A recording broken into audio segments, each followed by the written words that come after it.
कि परमेश्वर कहता है कि कान के अंदर क्या डलेगा, अच्छा या बुरा, ये तुम डिसाइड करोगे। जैसा तुम डालोगे तुम्हारी जिंदगी का फल वैसा ही होगा, अच्छा या बुरा। अब तुमने गाने डालने हैं, शराब के गाने डालने हैं, वो गाने डालने जिससे बीपी बढ़ जाता है, तुम शारीरिक जोश में आ जाते हो, वाट देंगे, टोक देंगे, तुम्हारा वो भला करने वाले नहीं। मैं खड़दा, मैं जानदा, मैं आंदा, वो तुम्हारा भला करने वाले नहीं। इसलिए प्रभु ने कहा ध्यान से देखो कि क्या सुनते हो, आप किस चीज से सुनते हैं। बताओ उस अंग का नाम क्या है, बोलो।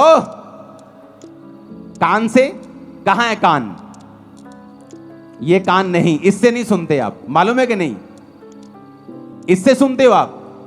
नहीं, इसके अंदर एयर ड्रम, इसके अंदर कान का एक पर्दा है, उससे सुनते हो आप, इससे थोड़ी सुनते हो। ये तो एक मांस का टुकड़ा है।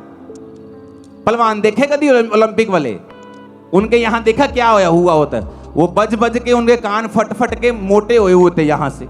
अगर ये सुनते हैं तो जब वो मोटे हो जाते हैं फिर वो कहां से सुनते हैं?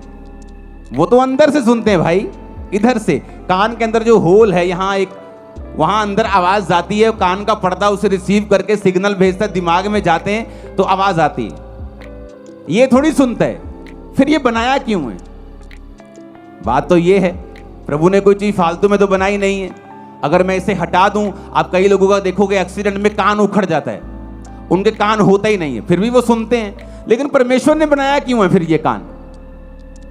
अगर आप ध्यान से देखें एक पिक्चर में, कान और स्त्री का गर्भ दोनों सेम शेप के होते हैं। इधर लेफ्ट साइड पे स्त्री का गर्भ है, यूट्रस है, जहां बच्चा होता है। बच्चा और कान दोनों सेम शेप के होते हैं। दूसरी फोटो भी है आपके पास, कान और बच्चा और स्त्री का गर्भ, पिछली फोटो दिखाओ, दोनों सेम शेप के होते हैं। परमेश्वर ने जब कान अंदर बनाया तो परमेश्वर चाहता था कि इंसान जो है इस बात को समझे कि मैंने कान का बाहरी हिस्सा वो ऐसे भी छोड़ सकता था, यहां फ्लावर बना सकता था ऐसे सुंदर करने के लिए, लेकिन उसने गर्भ की शेप को लिया और तुम्हारे कान पे चिपका दिया। क्यों? क्योंकि परमेश्वर ने तुम्हें बहुत केयरफुली डिसाइड करने के लिए बोला है कि तुम अपनी लाइफ में क्या सुनोगे और क्या नहीं सुनोगे। क्यों? जब औरत के गर्भ में बीज जाता है तो वो बच्चा पैदा करता है, और जब परमेश्वर ने कहा तुम्हारा कान जो गर्भ की शेप का है, जब इसके अंदर बीज जाएगा, वो चाहे अच्छा बीज हो चाहे बुरा बीज हो। एक चोर का जब शादी होता है तो उसके भी बच्चा होता है। एक जादू टोना तांत्रिक, एक बंदों को मारने वाला एक कातल, जब वो भी शादी करता है तो बच्चा पैदा होता है। एक धर्मी जब शादी करता है तो भी बच्चा पैदा होता है। तो बच्चा अच्छा है या बुरा है, ये निर्भर करता है कि कौन उसे पैदा कर रहा है। परमेश्वर ने तुम्हारे कान को गर्भ के जैसा इसलिए बनाया है कि परमेश्वर कहता है कि कान के अंदर क्या डलेगा, अच्छा या बुरा, ये तुम डिसाइड करोगे। जैसा तुम डालोगे तुम्हारी जिंदगी का फल वैसा ही होगा, अच्छा या बुरा। अब तुमने गाने डालने हैं, शराब के गाने डालने हैं, वो गाने डालने जिससे बीपी बढ़ जाता है, तुम शारीरिक जोश में आ जाते हो, वाट देंगे, टोक देंगे, तुम्हारा वो भला करने वाले नहीं। मैं खड़दा, मैं जानदा, मैं आंदा, वो तुम्हारा भला करने वाले नहीं। इसलिए प्रभु ने कहा ध्यान से देखो कि क्या सुनते हो। जब मैं चर्च में से वापस आया करता था तो मेरी आदत थी हिंदी गाने सुनने की, तो हिंदी गाने मैं सुनता था। और एक दिन पवित्र आत्मा ने मुझे प्रेरित किया, तो मैंने अपने भाई से, क्रिश्चियन भाई से पूछा, मैंने कहा क्या बेनीहीन गाने सुनता है? जैसे मैं हिंदी गाने सुनता हूं, बेनीहीन भी इंग्लिश गाने सुनता है फिल्मों के? कहता नहीं यार वो नहीं सुनता होगा। मैंने कहा अगर वो नहीं सुनता होगा तो मुझे भी नहीं सुनने चाहिए। अगर मुझे प्रभु में बढ़ना है तो हिंदी गाने सुनता हूं तो मुझे मेरे अंदर वही फीलिंग्स आती हैं। तो अगर वो भी फीलिंग्स आएंगी, चर्च जब मैं जाके सॉन्ग प्रभु का सुनता हूं तो वो आत्मा वाली फीलिंग आती है, तो मैं अपने शरीर को दो चीजों से भर नहीं सकता हूं। एक ही सोते से खारा और मीठा दोनों पानी तो नहीं निकल सकते, तो चुनाव करना पड़ेगा। उस दिन से कैसेट्स होती थी, तब सारी फेंक दी थी, कोई गाना नहीं सुनना। और पवित्र आत्मा कैसे भरता है? जब मैं सॉन्ग सुनता था, ये सुखविंदर साथ होता था सॉन्ग 2004 से 5 से, जब गीत गाते थे, सॉन्ग सुनते थे, तो वो सॉन्ग सारा हफ्ता दिमाग में बजता था, जब तक अगली मीटिंग नहीं आती थी। 3-4 दिन वो सॉन्ग बज ही जाना आत्मा में, जब तक कोई और सॉन्ग नहीं सुन लेना। तो उस वजह से पवित्र आत्मा से हम भरपूर रहते थे, सब लोग जितने इस नियम के ऊपर चलते थे। तो परमेश्वर ने कान क्यों बनाया? उस फोटो को देखेंगे। परमेश्वर ने कान गर्भ के जैसा क्यों दिया है, जबकि जो सुनने वाली चीज है वो तो अंदर है। कान का पर्दा तो अंदर है। लोग बोलते जी मेरे थप्पड़ मारा किसी ने, कान का पर्दा फट गया, अब सुनता नहीं। अगर इस कान से सुना जाता तो ये फटता तो कान नहीं सुनता, पर अंदर का पर्दा फटता है तो कान नहीं सुनता, क्योंकि ये परमेश्वर ने गर्भ के जैसा बनाया है, ताकि जो कुछ तुम अंदर लोगे, गाने, गालियां, सांसारिक चीजें, किस दोस्त के साथ आप बैठ रहे हो, ऐसा दोस्त जो आपके साथ जब बैठता है, जब आप उठते हैं तो आपका विश्वास कम हुआ होता है, वो आपके अंदर नेगेटिव चीजें डालता है। ओ ठीक है चर्च, ओ कदी कदी चल जाया कर, उन लोगों ने भी बना के रखनी है, ओ ले कड़ी चर्च है जी सारे लोगों का वखरा ही कर देती है, और आप थोड़ी आप क्या सुनते हैं मायने रखता है। आप अगर नेगेटिव सुनेंगे और उस नेगेटिव को कैंसिल नहीं करेंगे, आपने मान लिया कुछ नेगेटिव सुना और आपको मालूम नहीं है कि उसे कैंसिल करना है, उसे रिजेक्ट करना है, ऐसे लोगों के पास नेक्स्ट टाइम मत बैठें जहां बैठने पर आपका विश्वास कमजोर होता है। अगर वो रिश्तेदार है, त्याग दें कुछ सालों के लिए, उसे कुछ महीनों के लिए त्याग दें। वो दोस्त जो मैंने 2007-8 में त्याग दिए, 15-16 साल बाद मुझे मिलते हैं आज, लेकिन आज मेरी बातों का असर उन पे होता है, उनकी बातों का असर मेरे पे नहीं होता। क्यों?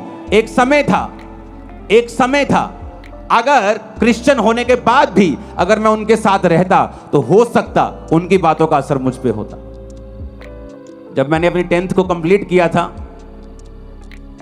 तो मेरे कई नए दोस्त स्कूल से बाहर बने थे, और उसमें से एक दोस्त मेरा ऐसा था जिसका मेरे ऊपर बहुत प्रभाव था। मोस्टली मेरा प्रभाव मेरी टीम पर, मेरे लोगों पर होता था, लेकिन एक दोस्त ऐसा था जिसका प्रभाव मुझ पे होता था, जो मुझे प्रभावी लगता था। अगर वो मेरी लाइफ में होता क्रिश्चियन बनने के दौरान, मैं आपको बता देता हूं, अगर वो मुझसे कहता तो हो सकता मेरा विश्वास वो ना होता, क्योंकि मसीह में आने के बाद बहुत सी दिक्कतें मुझे हुई। मेरी फैमिली ने मुझे त्यागा, छोड़ा, लोगों ने मुझे डांटा, रिश्तेदारों ने मेरी डांट लगाई, मुझे मेंटली बहुत सा डिस्टर्बेंस पैदा करने की मेरी लाइफ में कोशिश हुई। शैतान ने डिस्टर्ब अलग किया, बीमारियों ने अलग किया, लोगों ने अलग किया। पर मसीह में आने के कुछ महीने पहले ही वो दोस्त को परमेश्वर ने मेरी लाइफ से दूर कर दिया था। और अब तब मुझे मालूम हुआ कि इतनी स्टूपिड सी चीज के ऊपर हम कभी भी अलग नहीं हो सकते थे, लेकिन हम हुए। लेकिन कुछ साल पहले हमारा फिर मेल मिलाप हुआ। आज मेरी बातों का असर उस पर होता है, उसकी एक भी बात का असर मेरे पे नहीं होता। टाइम होता है, एक समय होता है, खुदाबंद आपकी बोलता है सहेली छोड़ दे मेरी बेटी, अपने दोस्त को मेरे बेटे छोड़ दे, अपने इस रिश्तेदार को छोड़ दे, कुछ साल के लिए अलग हो जा, अपनी लाइफ बना, अपना कैरियर बना। अरे यूपीएससी एग्जाम में भी, संसारिक सफलता लेने के लिए भी बच्चे जो हैं कुछ देर के लिए अलग हो जाते हैं। माता पिता अपने शहर को छोड़ के बच्चों के साथ दिल्ली चले जाते हैं एग्जाम की तैयारी करने के लिए। एक संसारिक आदमी को मालूम है संसारिक दृष्टि में कामयाब होने के लिए हमें त्याग करना पड़ेगा, और आत्मिक लोग इतने मूर्ख और इतने अंधे और इतने बहरे और गूंगे हैं कि वो त्याग करने के लिए बिल्कुल तैयार नहीं। उन्हें लगता है कोई त्याग करने की जरूरत नहीं, घर में बार बनाओ कोई प्रॉब्लम नहीं, घर में शराब पियो कोई प्रॉब्लम नहीं, कैसी भी संगति करो कोई प्रॉब्लम नहीं, कहीं भी जाओ कोई प्रॉब्लम नहीं, चर्च भी जाओ, उधर भी जाओ, जब उनका प्रोग्राम आता है, उस धर्म का आता है, उधर भी जाओ, सब जगह जाओ। इसीलिए तो आप यहां बैठे हो जहां आपको नहीं होना चाहिए, कि 10 साल से नाम ठेकेदार है लेकिन ठेका कोई नहीं है। आप वहां बैठे हो जहां आपको नहीं होना चाहिए। आपको फलवंत होना चाहिए था, बढ़ना चाहिए था। बड़े क्यों नहीं? क्योंकि क्रिश्चियन व्यक्ति के बारे में बाइबल कहती है कि नमक का स्वाद अगर बिगड़ गया तो वो किसी काम का नहीं। दूसरा बंदा पापी हो सकता है शारीरिक रीति से कामयाब हो जाए, लेकिन क्रिश्चियन अगर खुदा से दूर होगा तो धक्के खाएगा और पैरों के नीचे आएगा, वचन कहता है, क्योंकि तुम सच्चाई को जानते हो। तुम्हारा न्याय अलग रीति से होता है। दूसरा गाने सुन के कामयाब हो सकता है, संसारिक दृष्टि से, आत्मिक दृष्टि से वो भी एक नाकामयाब व्यक्ति है, लेकिन तुम शारीरिक और मानसिक और आत्मिक सब दृष्टि में नाकामयाब हो सकते हो, क्योंकि तुम्हारा न्याय अलग रीति से होता है। तुम प्रभु के लोग हो, तुम वचन जानते हो, सच्चाई जानते हो, तुम जानते हो तुम उजाले में हो, तुमने उजाले का स्वाद चखा है, तुम परमेश्वर को जानते हो। जब सुबह अपने कानों में कंघी, जब अपने बालों में कंघी करने के लिए उठोगे तो अपने कानों पे ध्यान देना और सोचना कि आज मुझे क्या सुनना है, इस गर्भ के अंदर मुझे क्या लेके जाना है, अच्छा बीज या बुरा बीज।